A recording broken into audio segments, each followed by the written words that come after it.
सभी को जय मसीह की। आज की प्रार्थना है, प्रभावशाली प्रार्थना है हमारे उपवास में प्रार्थना बाइबल के वचनों के साथ।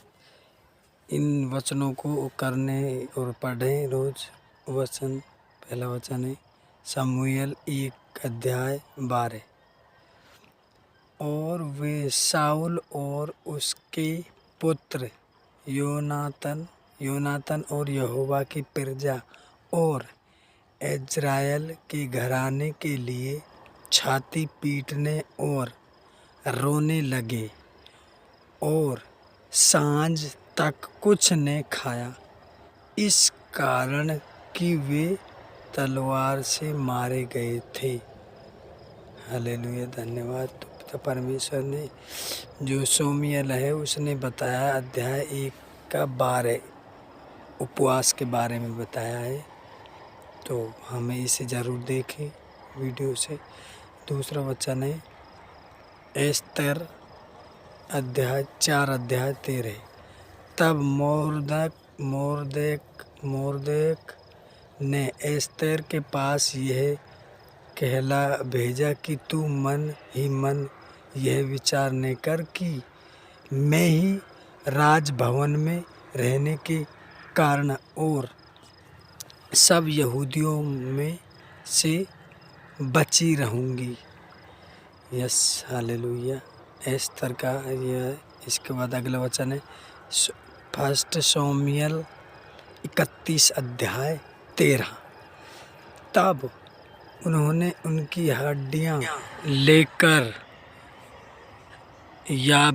याबेश के झाऊ के पेड़ के नीचे गड़ दी और 7 दिन तक उपवास किया। इसके बाद अगला वचन है प्रेरितों के काम 27:33।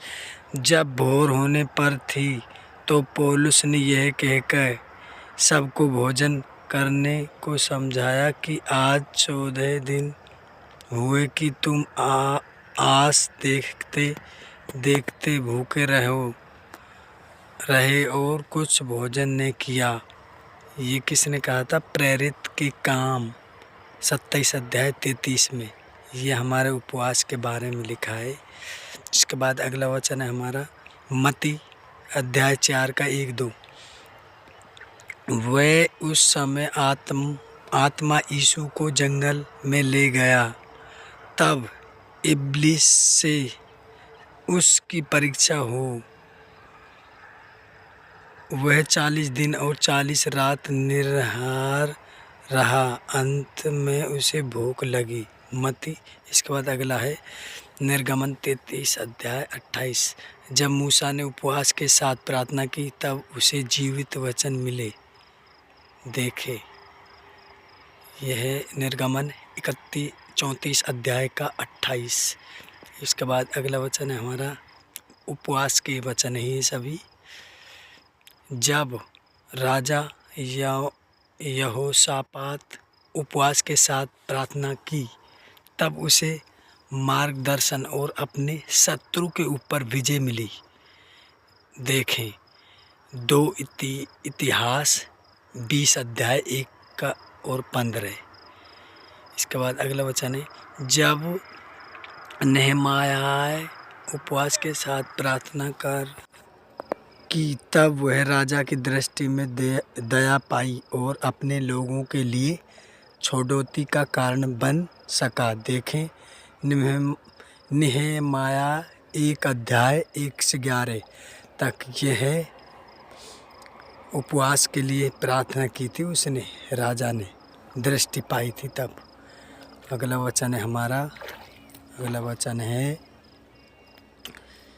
एज्रा ने अपने और अपने लोगों के लिए शत्रुओं से सुरक्षा के लिए और वह अच्छे से अपना स्थान में पहुँचे इसके लिए उपवास की प्रार्थना। देखें एज्रा 8:21-23।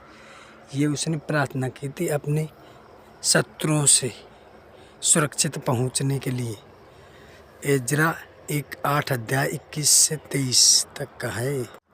रानी एस्तेर ने जब उपवास की प्रार्थना की तब वह और उसके अपने लोग एक बहुत ही बड़ी समस्या से बाहर आ सके और उसका परिवार बचाया गया और वह एक निर्भीक काम को कर सकी जिसे करने के लिए बहुत ही साहस की ज़रूरत थी। देखें एस्तेर 4 अध्याय 16 का।